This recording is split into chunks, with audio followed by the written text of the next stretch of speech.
So Dewey sends a message to the Spanish commander, and he says, look, you've got a choice. Now you've got all these Filipinos outside your city that are pissed off. You've been screwing them over for 350 years, and they might have an attitude. So you can surrender to them, or you can surrender to us. Now the Spanish commander is no dummy. He says, I'll take door number 2, surrenders to the Americans. We put troops into the city, and what they start doing is expanding outside the city, expanding, pushing into Filipino lines, and on February 4th, 1898, the Filipinos fight back and started a war against the United States. Most of us don't know that the United States ever fought a war with the Philippines. I don't know why we didn't get taught that in school, but that's a subject for another topic. But the point being is that we had a war with the Filipinos that was incredibly, incredibly brutal. We killed between 500,000 and 1 million Filipinos, men, women, and children. So if you know what's going on in Afghanistan and Iraq, and certainly what went on in Vietnam, the poisoning of wells, the free fire zones, torture, all of this, this was done by the United States between 1899 and 1903 in the Philippines. I can give you a lot of examples, but the one that sort of brings it all home is a U.S. general on the island of Samar issued an order saying, kill and burn, kill and burn. The more you kill and burn, the happier you will make me. And one of his aides says, well, who's this applied to? And General Smith looks at him and says, everybody over the age of 10. So let's be clear. Imperialism is horrific. It is terrible to those people, and we've been engaged in it, particularly throughout Latin America, but we've also been very active in Asia, different parts now, South Asia. We've done stuff in Africa as well. So the point is that the United States is like any of the so-called developed countries. You know, if we talk about the countries of the world, they get divided up these days into 2 categories. You get the developed, the ED, and the developing, ING countries. The developed countries are countries like the countries in Western Europe, US, Canada, Japan, Australia, New Zealand. The countries of Asia, Africa, Latin America, and the Middle East are referred to as developing countries. Well, the only thing those developing countries have in common is that each one, with the exception of only 3, has been colonized by one of the European, North American, or Japanese countries. There's only 3 countries in all this developing world that have never been colonized. That, just for your information, is Ethiopia, Persia, which we now call Iran, and Siam, which we now call Thailand. Other than that, every single one has been colonized. And when they went in, those countries were taken over, they were invaded, they were taken over, their economies and politics were shaped to serve the imperial country. And that's basically how our countries became developed. Okay? We stole the resources, we stole the people from these countries, and we brought them here to develop our country. And if you think this didn't have an impact on world history, think about it this way. The Western powers took somewhere between 20 and 30 million people out of Africa and brought them to the New World. Not just to the United States, but to Mexico and Venezuela and Brazil, all up and down the Atlantic seaboard. Think about where Africa would be if those 20 to 30 million people had not been stolen, plus all their descendants since then. So this imperialism, this global project, has been going on around the world for the last 500 plus years, and its effects are still affecting us there, they're affecting us here.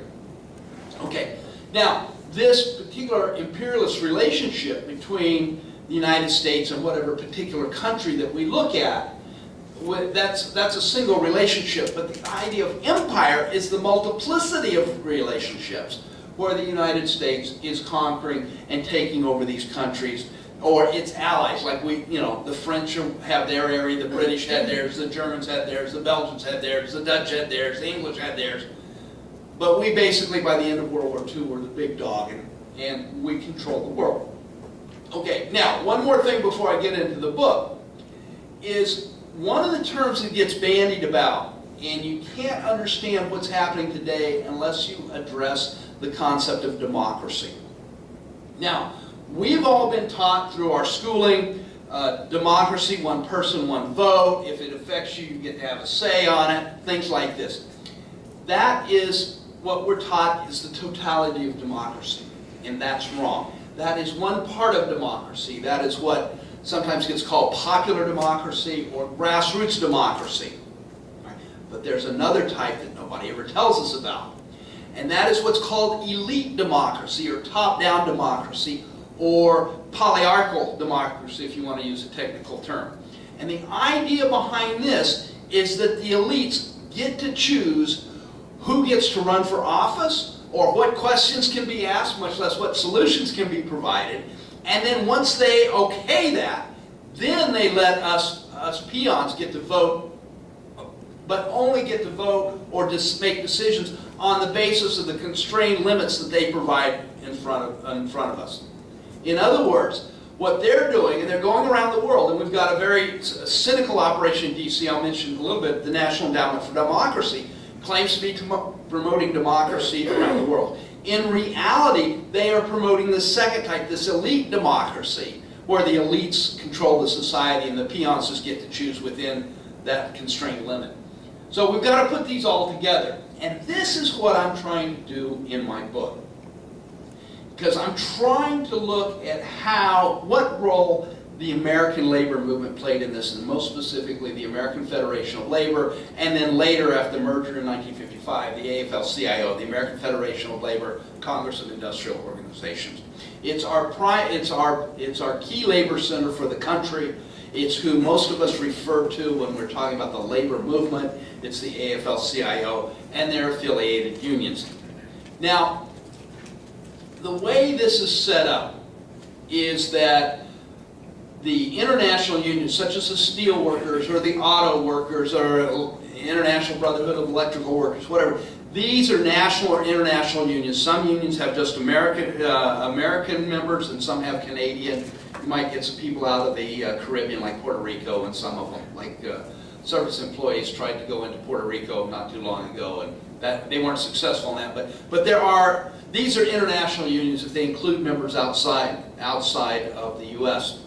But in general, these affiliates are all autonomous. They are not controlled by the AFL-CIO. The AFL-CIO is sort of a unifying or umbrella organization, which in international terminology we call a labor center.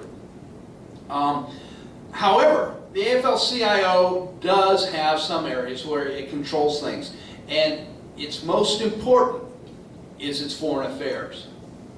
So basically, what I'm talking about when I talk about the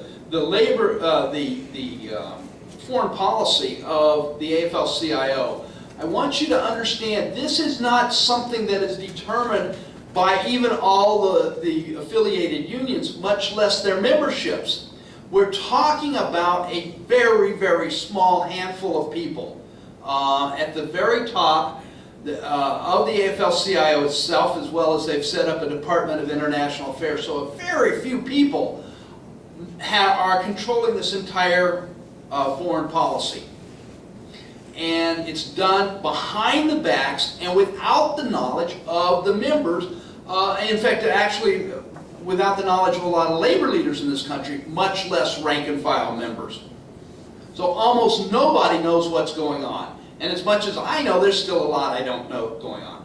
But right now, their foreign operations are existing in somewhere around 60 countries. And nobody knows what they're doing. Okay?